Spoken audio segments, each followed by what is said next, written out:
Hello friends, welcome to MH education lab.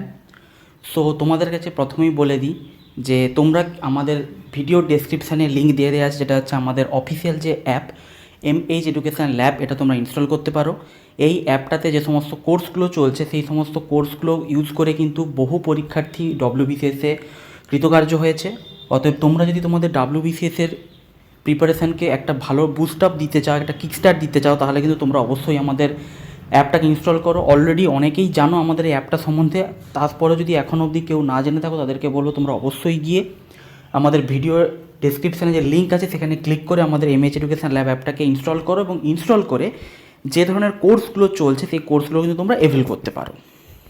আর আমাদের যে কোনো কোর্সের উপরে কিন্তু তোমাদের 30% ডিসকাউন্টের ব্যবস্থা করে দেওয়া হয়েছে। এখানে তোমরা দেখতে পাচ্ছ সমস্ত কোর্সগুলো সম্বন্ধে এখানে দেওয়া আছে। আমাদের মেন কোর্স আছে, স্পেশাল কোর্স আছে, সেপারেট কোর্স আছে। এটা তোমরা ভিডিও পজ করে একটু দেখে নিও, এটা সম্বন্ধে ডিটেলসে অলরেডি তোমাদের বলা আছে। যদি নতুন কেউ থাকো তোমরা দেখে নিও।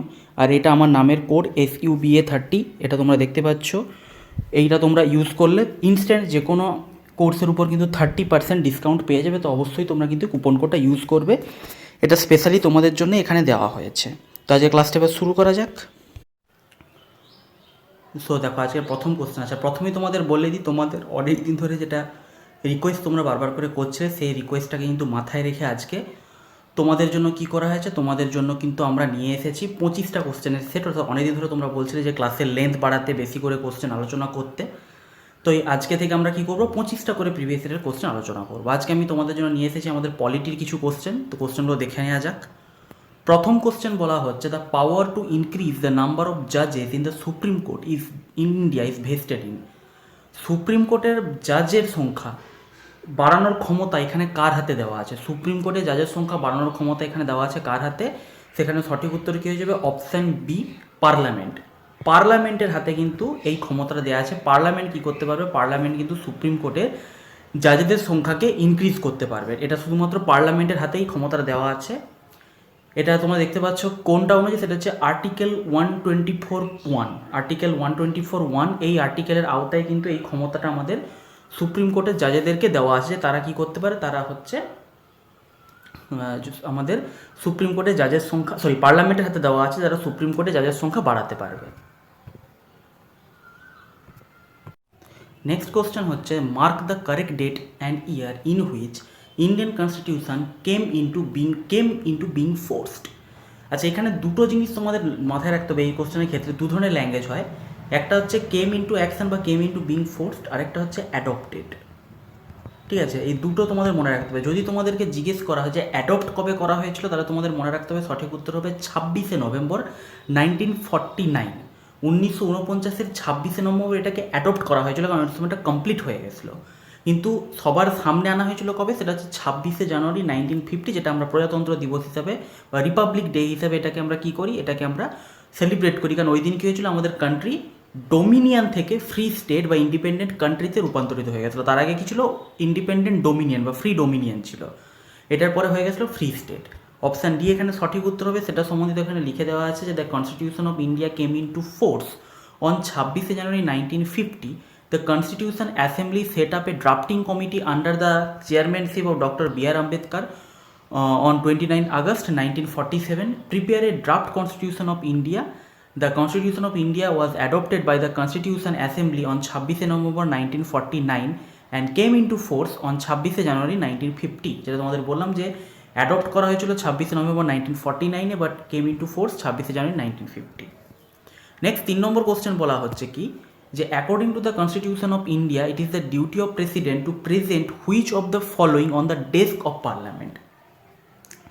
পার্লামেন্টের কোনো ডেস্কের কাছে কোন জিনিসটাকে তুলে ধরা আমাদের প্রেসিডেন্টের হচ্ছে দায়িত্বের মধ্যে পড়ে? এখানে অপশান কি আছে? Recommendation of union finance commission, report of public accounts committee, report of CAG, আর report of the national scheduled caste commission. এগুলোর মধ্যে কোনটা এখানে? তো তোমাদের বলে দিচ্ছি, তোমরা একটু দরকার হলে ভিডিওটা পজ করে নিজেরা চেষ্টা করো উত্তর করার। অপশানগুলোর মধ্যে সঠিক উত্তর হয়ে যাবে option C, which is 1, 3 and 4, অর্থাৎ recommendation of union finance commission,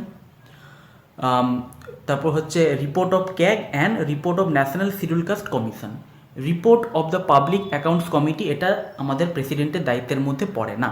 1, 3 and 4, option C option C, not D এর মতো লাগছে দেখতে, অপশান সি তোমাদের এখানে সঠিক উত্তর হবে। নেক্সট বলা হচ্ছে which article of the constitution of India guarantee all the citizen the freedom of speech and expression. এটা আমাদের ফান্ডামেন্টাল রাইটসের মধ্যে পড়ে যাচ্ছে, ঠিক আছে। আমাদের এর মধ্যে ফান্ডামেন্টাল রাইটস হচ্ছে কি আর্টিকেল 14 থেকে শুরু হয়েছে, তার মধ্যে এখানে বলেছে freedom of speech and expression. Freedom of speech and expression কি আর্টিকেল 19, অপশান ডি সঠিক উত্তর হয়ে যাবে, ঠিক আছে। তার আগে আর্টিকেলগুলো কি ছিল, তার আগে ছিল আমাদের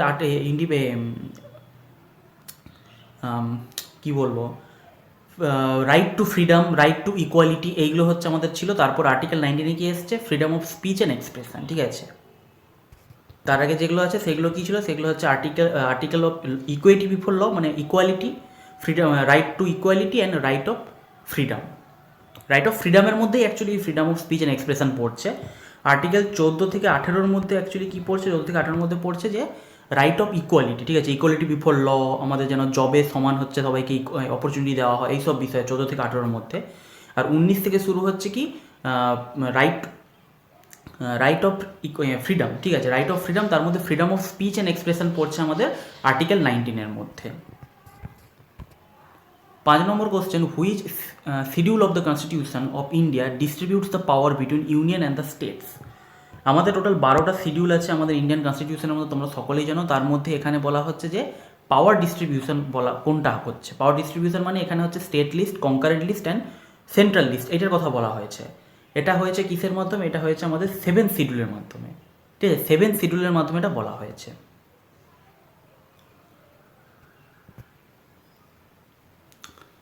এটা হচ্ছে ফার্স্ট শিডিউলে কী আছে, ফার্স্ট শিডিউল হচ্ছে আমাদের স্টেট সম্বন্ধে বলা হয়েছে।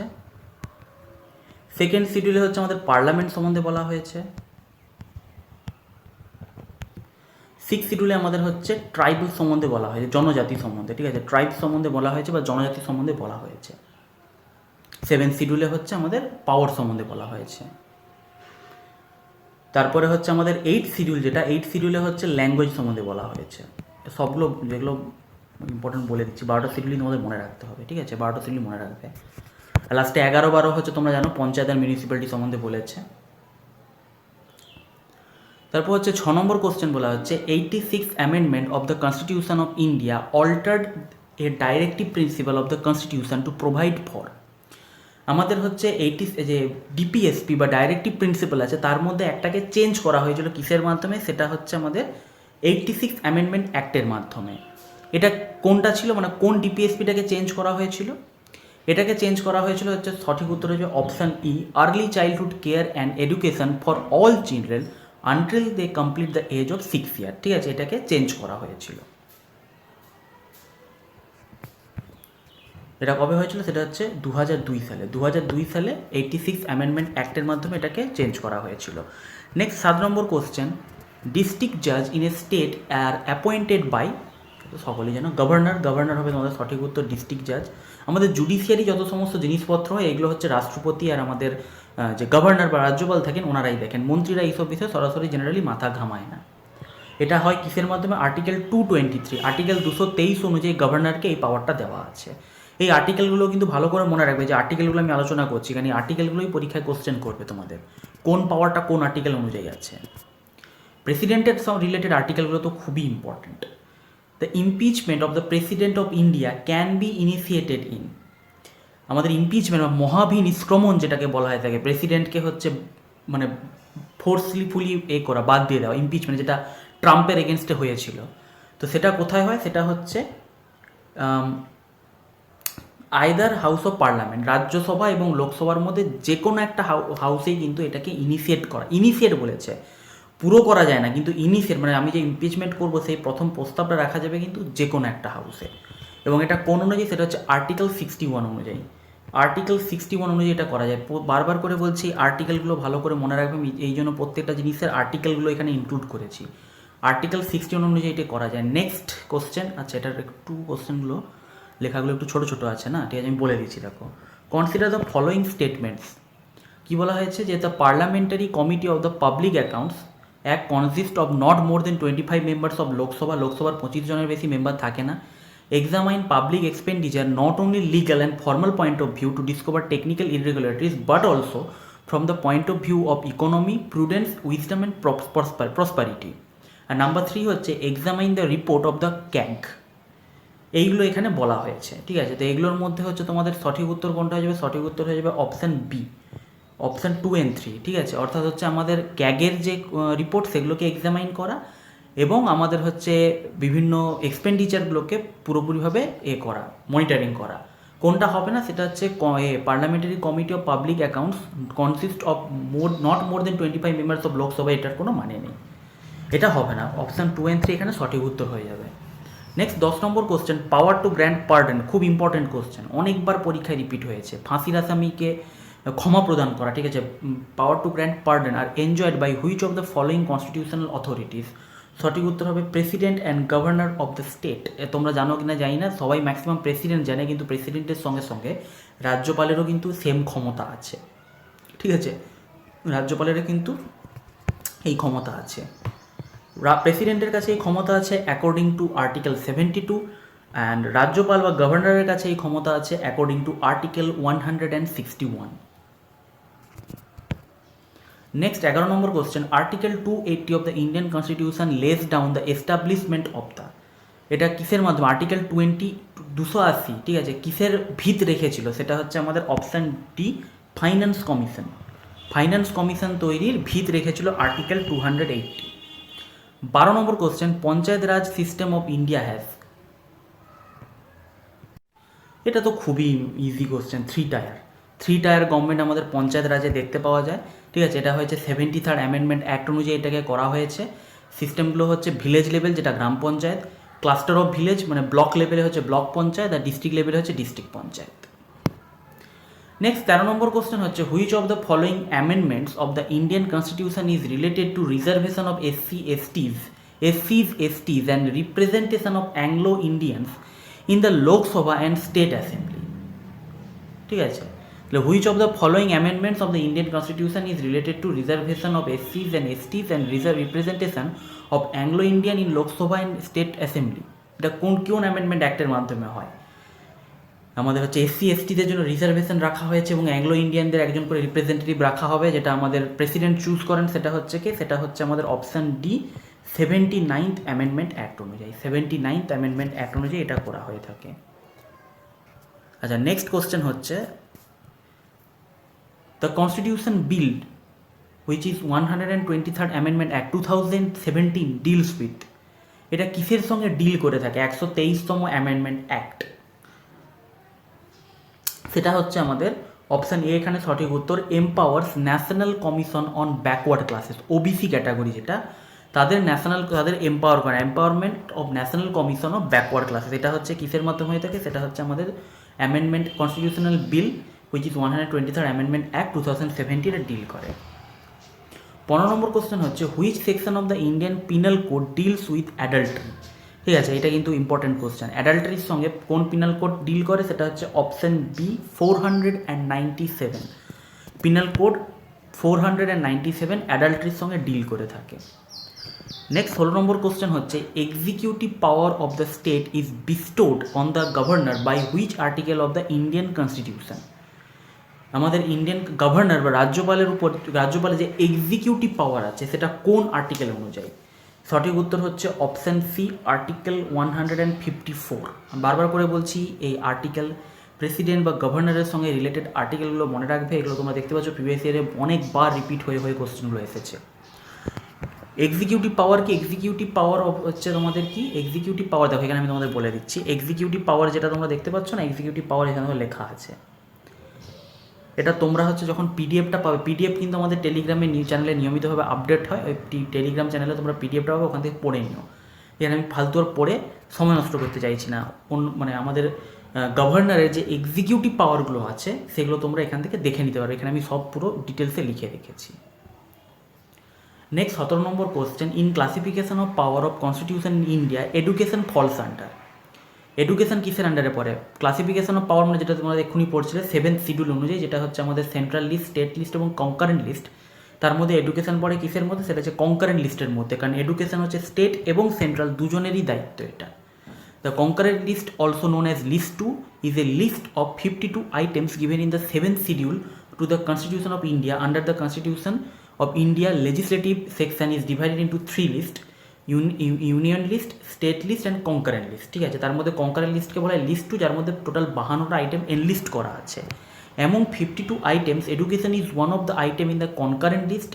Education including teaching education, medical education, universities as well as vocational and teaching training of labor. সমস্ত ধরনের এডুকেশন, শিক্ষা সমস্তটাই কি কনকারেন্ট লিস্টের মধ্যে পড়ে, অর্থাৎ সেখানে স্টেট এবং রাজ্য দুজনকেই দায়িত্ব নিতে হবে, কেউ কারো ঘাড়ে চাপাতে পারবে না। Next 18 number question, Sikkim became N full ফ্লেজ state of India. একদম স্টার মার্ক দিয়ে মাথায় গেঁথে নাও, ঠিক আছে, অনেকবার রিপিট হয়েছে এই কোশ্চেনটা। সিকিম কবে আমাদের ফুল ফ্লেজ স্টেট অফ ইন্ডিয়া আছে? এটা পলিটিতে এবং তার সঙ্গে সঙ্গে অনেক সময় জিওগ্রাফিতেও এই কোশ্চেনটা ধরে নেওয়া হয়। জিওগ্রাফিতেও এই কোশ্চেনটা ধরে নেওয়া হয়। সঠিক উত্তর হচ্ছে তোমাদের অপশান বি, সেটা হচ্ছে 1975। 1975 সিকিম কী হয়েছিল? Full fledged state of India হয়েছিল 1975। ঠিক আছে, 1975 এটা হয়েছিল, সেটা হচ্ছে 16ই মে 35th অ্যামেন্ডমেন্ট অ্যাক্ট অনুযায়ী, 35তম অ্যামেন্ডমেন্ট অ্যাক্ট অনুযায়ী 16ই মে 1975 আমাদের সিকিম কী হয়েছিল? আমাদের ফুল ফ্লেজ স্টেট হয়ে গেছিলো। তার আগে ইন্ডিপেন্ডেন্ট নেশান ছিল, ওরা আলাদা। বলতে বলতে এসে গেছে, the constitution of India was adopted on November 26, 1949। Already বলে দিয়েছি, অলরেডি মেনশন। আগের কোশ্চেনটা আমি তোমাদের বলছিলাম যে এটা কিন্তু কোশ্চেন করতে পারে, অপশান সি এখানে সঠিক উত্তর। অ্যাডপ্ট করা হয়েছিল 26 November 1949। 20 number question, which one of the following offices has not been provided by the Indian constitution? এই নিচে যে অফিসগুলো আছে, বিভিন্ন ব্যক্তির যে অফিসগুলো আছে, সেই অফিসগুলো কোনটা ইন্ডিয়ান কনস্টিটিউশন অনুযায়ী এখানে প্রোভাইড করা হয়নি? ঠিক আছে, সঠিক উত্তর কী হবে? সঠিক উত্তর হচ্ছে অপশানটি deputy prime minister. Deputy prime মিনিস্টারের আলাদা কোনো অফিস থাকবে, এটা কিন্তু সংবিধানে কোথাও উল্লেখ নেই। ঠিক আছে, এটা কিন্তু সংবিধানে কোথাও উল্লেখ নেই। এটা একটা বেশ ভালো question. Next 21 number question, which article of the constitution of India describes the organization of the village panchayat? ঠিক আছে, দেখো পঞ্চায়েত রাজ সম্বন্ধে তোমরা এক্ষুনি দেখলে 3 টায়ার সিস্টেম আছে, তার মধ্যে ভিলেজ পঞ্চায়েত, ব্লক পঞ্চায়েত এবং ডিস্ট্রিক্ট পঞ্চায়েত আছে।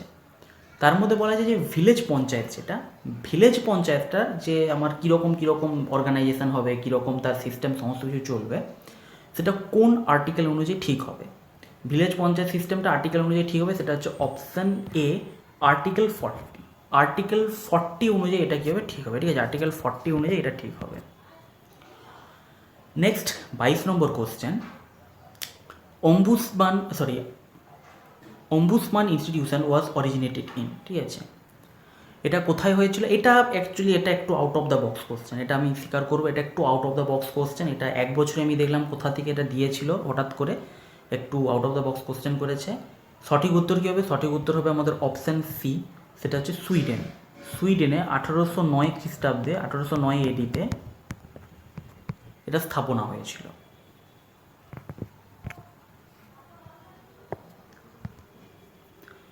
Next 23 number question, the finance commission is constituted with 1 chairperson and dash number of members. আমাদের যে ফাইন্যান্স কমিশন আছে, ফাইন্যান্স কমিশনে কি একজন চেয়ারপারসন থাকেন, তার আন্ডারে কি থাকে? তার আন্ডারে হচ্ছে আমাদের কতজন মেম্বার থাকেন? সেটা হচ্ছে আমাদের অপশান এ, 4 জন মেম্বার থাকেন। 4 জন নর্মাল মেম্বার থাকেন, একজন চেয়ারপারসন থাকে, সেটা নিয়ে আমাদের পুরো ফাইন্যান্স কমিশন গঠিত। এটা কী অনুযায়ী? সেটা হচ্ছে আর্টিকেল 280। আর্টিকেল 280তে এটা বর্ণনা করা হয়েছে। আর্টিকেল 280 অনুযায়ী এটা হয়ে থাকে, 4 জন মেম্বার এবং একজন চেয়ারপারসন। নেক্সট 24 নম্বর কোশ্চেন, নীতি আয়োগ ওয়াজ সেট আপ বাই। নীতি আয়োগ মানে কি? নীতি আয়োগ হচ্ছে আমাদের national institute for transforming India. নীতি আয়োগ এটা কিসের মাধ্যমে সেট আপ হয়েছিল? সঠিক উত্তর হবে আমাদের option C, both A and B.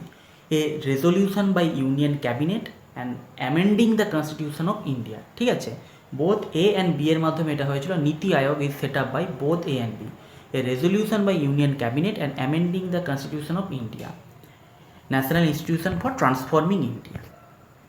এটা হয়েছিল কবে? এটা হয়েছিল 1 জানুয়ারি 2015। কম্পারেটিভলি রিসেন্ট, অনেক রিসেন্ট।